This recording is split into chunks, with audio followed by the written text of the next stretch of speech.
오늘 여러분께 한 분을 소개해 드리려고 합니다. 그분은 바로 대한민국 최고령 현역 의사 김성철 박사입니다. 혹시 91세 현역 의사라는 말을 듣고 놀라셨나요? 보통 70대만 되어도 무릎이 아프고 허리가 굽어가는 것이 당연한 일처럼 느껴지죠. 그런데 김성철 박사는 90세가 넘은 지금도 진료실에서 환자를 돌보고 주말에는 골프를 치며 매일 아침 활기차게 하루를 시작한다고 합니다. 어떻게 이런 일이 가능할까요? 혹시 특별한 건강 비법이라도 있는 걸까요? 비싼 영양제, 희귀한 약초, 아니면 혹독한 운동법. 놀랍게도 그가 실천하는 건강법은 굉장히 단순하면서도 우리가 평생 간과해온 것이었습니다. 김성철 박사는 몸속 특정 부위를 꾸준히 관리하는 것만으로도 건강이 완전히 달라질 수 있다고 말합니다. 그가 평생 연구하고 실천한 이 건강관리법을 듣는다면 여러분의 삶도 바뀔 수 있을지도 모릅니다. 그렇다면 이제 김성철 박사가 직접 여러분께 자신의 건강 비법을 이야기해 드릴 것입니다. 구독과 좋아요 한 번씩 부탁드립니다. 혹시 오늘 아침에도 관절이 뻣뻣하고 아프셨나요? 침대에서 일어나는 순간부터 허리와 무릎이 욱신거리고 몸을 움직이는 것조차 힘겨우셨나요? 아침부터 쑤시는 몸을 부여잡고 하루를 시작하는 것이 이제는 당연한 일이 되어버리진 않으셨나요? 만약 그렇다면 오늘 제가 드릴 이야기를 꼭 끝까지 들어보시길 바랍니다. 여러분이 겪고 계신 그 고통, 저 역시 겪었습니다. 지금은 91세의 나이에도 여전히 환자를 진료하고 주말이면 골프를 즐기며 활동적으로 살아가고 있지만 20년 전만 해도 상황은 완전히 달랐습니다. 매일 아침이 두려웠습니다. 몸이 굳어가는 느낌이 들었고 아침마다 침대에서 일어나는 것이 고통이었죠. 무릎이 시큰거리고 허리가 뻣뻣해지면서 이제 끝인가? 라는 생각이 들 정도였습니다. 의사로서 수많은 환자들을 치료해왔지만 정작 제 몸은 점점 한계를 느끼고 있었습니다. 아프니까 움직이기도 싫어졌고 점점 활동량이 줄어들었습니다. 그렇게 나이 들어가는 것이 당연한 줄 알았습니다. 그런데 어느 날 깨달았습니다. 주변을 돌아보니 나이 들어도 건강하게 사는 사람들이 있었습니다. 그분들은 단순히 유전적으로 건강한 것이 아니었습니다. 뭔가 특별한 관리를 하고 있었고, 저는 그 차이가 무엇인지 깊이 연구하기 시작했습니다. 그리고 마침내 한 가지 공통점을 발견했습니다. 건강하게 오래 사는 사람들은 특별한 약초를 먹지도 않고 값비싼 영양제를 복용하지도 않았습니다. 그들은 기적의 운동법을 실천하는 것도 아니었습니다. 하지만 그들에게는 한 가지 공통점이 있었습니다. 바로 특정 신체 부위를 철저하게 관리한다는 것이었습니다. 여러분, 우리는 나이가 들면서 많은 것을 포기합니다. 이제 나이 들었으니 어쩔 수 없지. 라고 체념하면서 젊었을 때 즐기던 취미도 하나둘 접어야 하고 손주들과 마음껏 뛰어노는 것도 점점 어려워집니다. 여행을 가고 싶어도 몸이 따라주지 않아서 포기하게 됩니다. 그리고 어느 순간 가장 무서운 생각이 들기 시작합니다. 내일 아침에도 무사히 일어날 수 있을까? 저 역시 이런 고민을 너무나 잘합니다. 그리고 저는 그 두려움을 깨고 지금까지 건강하게 살아온 비결을 여러분과 나누고 싶습니다. 오늘 여러분께 말씀드릴 내용은 절대 어렵거나 복잡한 것이 아닙니다. 그리고 나이가 많다고 해서 늦은 것도 아닙니다. 오히려 나이가 들수록 이 방법이 더 큰 효과를 발휘합니다. 저는 이를 직접 경험했고 저뿐만 아니라 수많은 환자들도 이 방법을 실천하며 삶이 달라지는 것을 목격했습니다. 혹시 알고 계셨나요? 우리 몸에는 건강을 좌우하는 4가지 중요한 부위가 있습니다. 첫 번째, 발. 두 번째, 겨드랑이. 세 번째, 허벅지 안쪽. 네 번째, 등과 두피. 이 4가지 부위는 단순히 씻는 곳이 아닙니다. 여기에는 우리 몸의 주요 혈관, 림프절, 신경계가 집중되어 있습니다. 즉, 이 부위들을 제대로 관리하면 전신 건강이 개선될 수밖에 없습니다. 저는 이 4가지 부위를 관리하는 것만으로도 건강이 눈에 띄게 달라지는 것을 직접 경험했습니다. 그리고 지금도 매일 실천하고 있습니다. 여러분도 마찬가지입니다. 아무리 나이가 많아도 지금부터 시작하면 충분히 변화를 느낄 수 있습니다. 자, 이제 여러분의 건강을 완전히 바꿀 방법을 알려드리겠습니다. 지금부터 제가 말씀드리는 내용을 차근차근 따라 해보세요. 하루 5분만 투자하면 됩니다. 그러면 여러분도 활기찬 삶을 되찾을 수 있습니다. 그럼 이제 첫 번째 신체 부위부터 시작해 보겠습니다. 자, 이제 첫 번째로 중요한 신체 부위인 발입니다. 발 제2의 심장을 건강하게 관리하라. 발은 우리 몸에서 가장 멀리 떨어진 곳에 있지만 건강을 유지하는 데 있어 가장 중요한 역할을 합니다. 우리는 하루 종일 발로 서 있고, 걷고, 움직이며 생활합니다. 하지만 발이 우리 몸에 미치는 영향에 대해 깊이 생각해 본 적이 있으신가요? 발에는 7,000개 이상의 신경 말단이 있습니다. 이 신경들은 단순히 발에서 끝나는 것이 아니라 우리의 심장, 간, 신장, 위장 등 내장 기관과 연결되어 있습니다. 즉, 발을 제대로 관리하면 단순히 피로를 푸는 것이 아니라 전신 건강을 개선할 수 있습니다. 특히 나이가 들수록 발의 혈액순환이 원활하지 않으면 손발이 차가워지고 혈압이 불안정해지며 심혈관 건강에도 악영향을 미칠 수 있습니다. 또한 발의 건강이 나빠지면 보행이 불안정해지고 결국 활동량이 줄어들며 건강이 급격히 악화될 수 있습니다. 그러므로 지금부터라도 발을 건강하게 관리해야 합니다. 방법은 아주 간단합니다. 첫째, 따뜻한 물에 30분간 발을 담그세요. 발을 따뜻한 물에 담그는 것은 단순히 피로를 푸는 것이 아닙니다. 따뜻한 물에 발을 담그면 혈관이 확장되면서 혈액순환이 원활해지고 신체의 대사가 촉진됩니다. 물 온도는 체온보다 약간 높은 40도 정도가 적당하며 여기에 소금을 한 줌 넣으면 붓기 완화에 더욱 효과적입니다. 둘째, 발바닥을 부드럽게 마사지하세요. 발은 단순히 피부로 덮인 부위가 아닙니다. 발바닥에는 우리 몸의 각 장기와 연결된 반사구가 존재합니다. 특히 발 뒤꿈치와 발볼을 집중적으로 마사지하면 혈액순환이 개선되고 심혈관 건강과 수면의 질이 향상됩니다. 셋째, 발가락 사이를 꼼꼼히 씻고 완전히 건조시키세요. 발가락 사이는 습기가 쉽게 차는 곳이므로 제대로 건조하지 않으면 세균과 곰팡이가 번식하기 쉽습니다. 발을 씻은 후에는 반드시 수건으로 꼼꼼히 닦아 완전히 건조시키는 것이 중요합니다.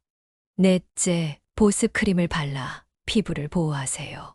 발바닥이 건조해지면 피부가 갈라지고 염증이 생기기 쉽습니다.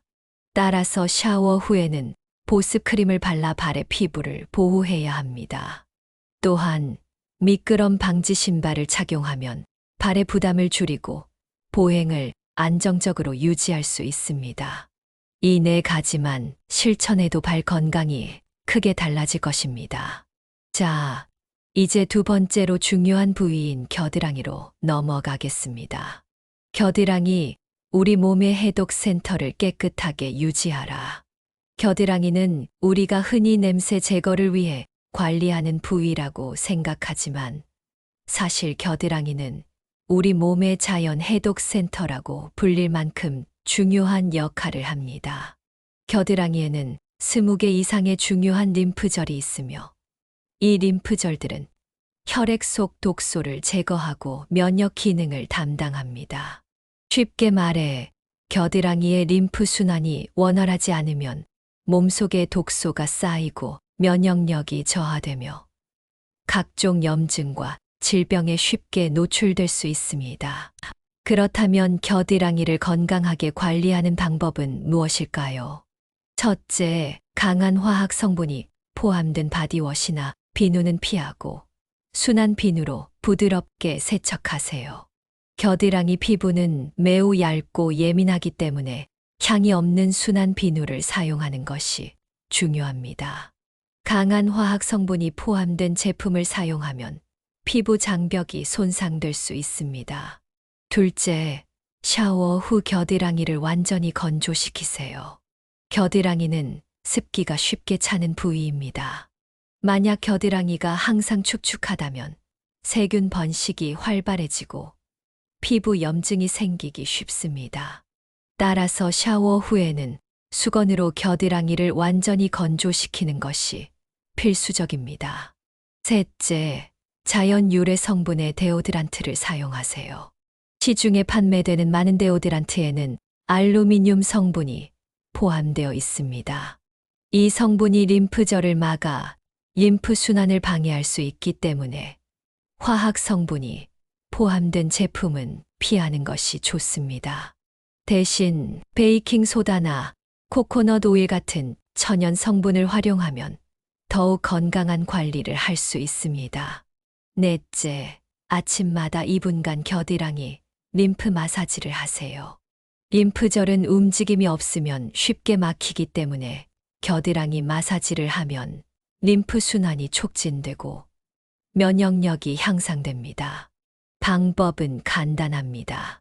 손가락을 이용해 겨드랑이 주변을 부드럽게 원을 그리며 마사지하면 됩니다. 아침에 가볍게 해주는 것만으로도 건강에 큰 도움이 됩니다. 이 네 가지만 실천해도 림프 순환이 원활해지고 몸속 독소 배출이 촉진되며 면역력이 향상될 것입니다. 지금까지 발과 겨드랑이를 건강하게 관리하는 방법을 알려드렸습니다. 이제 다음으로 중요한 신체 부위인 허벅지 안쪽과 등 두피 관리법에 대해 설명해 드리겠습니다. 좋습니다. 이제 세 번째로 중요한 신체 부위인 허벅지 안쪽과 네 번째 부위인 등과 두피 관리법에 대해 설명해 드리겠습니다. 허벅지 안쪽 혈액순환과 간 건강의 핵심 포인트. 허벅지 안쪽은 평소 신경을 덜 쓰는 부위이지만 사실 우리 몸의 주요 혈관과 림프절이 밀집된 핵심 부위입니다. 특히 허벅지 안쪽을 제대로 관리하면 하체 혈액순환이 개선되고 간 기능이 활성화될 수 있습니다. 허벅지 안쪽이 중요하다는 것은 쉽게 설명할 수 있습니다. 우리가 오랜 시간 앉아 있거나 잘못된 자세를 유지하면 허벅지 안쪽의 혈류가 정체되면서 혈액순환이 원활하지 않게 됩니다. 이로 인해 하체가 쉽게 붓고 몸이 무거워지며 피로감이 쌓이게 됩니다.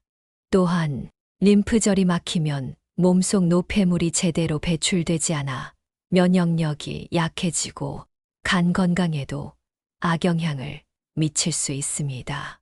그렇다면 허벅지 안쪽을 건강하게 관리하는 방법을 알려드리겠습니다. 첫째, 따뜻한 물과 순한 비누로 부드럽게 씻어주세요. 허벅지 안쪽은 피부가 연약하고 마찰이 잦은 부위이므로 강한 세정제보다는 순한 비누를 사용해 부드럽게 씻어야 합니다. 둘째, 샤워 후 통기성이 좋은 면 소재의 옷을 입어주세요. 허벅지 안쪽은 습기가 쉽게 차고 피부 자극이 발생하기 쉬운 부위입니다. 따라서 흡습성이 좋은 면, 소재 속옷이나 옷을 착용하면 피부 자극을 줄이고 건강한 상태를 유지할 수 있습니다. 셋째, 나비 자세와 같은 간단한 스트레칭을 매일 실천하세요. 허벅지 안쪽을 풀어주는 나비 자세 양반다리에서 발바닥을 맞대고 무릎을 바닥으로 내리는 자세를 하면 하체 혈액순환이 개선되고 림프절이 활성화되며 간 기능 향상에도 도움이 됩니다. 넷째, 피부 마찰을 방지하기 위해 보습제를 바르고 필요하면 옥수수 전분 가루를 활용하세요. 허벅지 안쪽이 쉽게 마찰되는 분들은 보습제를 바르거나 천연 옥수수 전분 가루를 사용하면 피부 마찰로 인한 트러블을 예방할 수 있습니다. 이 네 가지만 실천해도 허벅지 안쪽의 혈액순환이 개선되고 하체 건강과 간 기능이 한층 더 좋아질 것입니다. 이제 마지막으로 네 번째 중요한 부위인 등과 두피 관리법을 알려드리겠습니다. 등과 두피 중추 신경계를 활성화하는 건강 포인트. 등과 두피는 중추 신경계와 직결된 부위입니다. 이 부위를 관리하면 뇌로 가는 혈액순환이 원활해지고 기억력과 집중력이 향상되며 숙면을 도울 수 있습니다. 나이가 들수록 기억력이 감퇴하고 집중력이 저하되며 불면증에 시달리는 분들이 많습니다. 그 이유 중 하나는 뇌로 가는 혈류가 감소하고 신경계가 점점 둔해지기 때문입니다. 하지만 등과 두피를 제대로 관리하면 뇌로 가는 혈류를 증가시켜 이러한 문제를 예방할 수 있습니다. 그렇다면 등과 두피를 건강하게 관리하는 방법을 알려드리겠습니다. 첫째, 미지근한 물과 부드러운 브러쉬를 사용해 등을 깨끗이 씻어주세요. 등은 손이 잘 닿지 않는 부위이기 때문에 각질과 노폐물이 쌓이기 쉽습니다. 따라서 샤워할 때 부드러운 브러쉬를 사용해 등을 깨끗하게 씻어주면 혈액순환이 개선됩니다. 둘째, 두피 마사지를 통해 뇌로 가는 혈류를 증가시키세요. 두피에는 수많은 혈관과 신경이 집중되어 있습니다. 따라서 샴푸를 할 때 손끝을 사용해 두피를 부드럽게 마사지하면 뇌로 가는 혈류가 증가하고 기억력과 집중력이 향상됩니다. 셋째, 매일 아침 간단한 척추 스트레칭을 실천하세요. 등은 척추를 보호하는 부위입니다. 척추 건강이 나빠지면 신경이 압박받아 온몸이 뻣뻣해지고 통증이 심해질 수 있습니다. 따라서 매일 아침 5분 정도 척추를 펴는 스트레칭을 하면 신경 기능이 활성화되고 허리 건강도 좋아질 수 있습니다. 넷째, 자기 전에 5분간 등과 목 마사지를 해주세요. 등과 목의 근육이 긴장하면 혈액순환이 원활하지 않아 숙면을 방해할 수 있습니다. 따라서 자기 전에 손이나 마사지볼을 이용해 등을 부드럽게 풀어주면 숙면을 취하는데 큰 도움이 됩니다. 이 네 가지만 실천해도 뇌로 가는 혈액순환이 증가하고 기억력과 집중력이 향상되며 불면증 예방에도 효과적입니다. 네 가지 부위를 어떻게 꾸준히 관리할 수 있을까? 지금까지 건강을 결정짓는 네 가지 핵심 부위를 관리하는 방법을 알려드렸습니다. 하지만 이 모든 것을 하루에 다 실천하려고 하면 부담이 될 수도 있습니다. 그렇다면 어떻게 하면 이 네 가지 부위를 꾸준히 관리할 수 있을까요? 방법은 간단합니다. 요일별로 한 부위씩 관리하면 부담 없이 실천할 수 있습니다. 예를 들어, 월요일에는 발을 집중적으로 관리하고, 화요일에는 겨드랑이를 관리하고, 수요일에는 허벅지 안쪽을 관리하고, 목요일에는 등과 두피를 집중적으로 관리하는 식으로 실천하면 어렵지 않게 꾸준히 관리할 수 있습니다. 또한 하루에 모든 걸 한꺼번에 하려고 하지 말고 각 부위당 하루 5분씩만 투자하세요. 아침에는 발 마사지를 하고, TV를 보며 허벅지 스트레칭을 하고, 샤워할 때 겨드랑이를 관리하는 식으로 생활 속에서 자연스럽게 실천하면 됩니다. 건강한 삶을 위한 변화, 결코 늦지 않았습니다. 지금부터라도 시작하세요. 이 영상이 도움이 되셨다면 좋아요와 구독을 눌러주시고 주변 분들에게도 꼭 알려주세요. 건강한 하루 보내세요. 여러분의 건강을 응원합니다.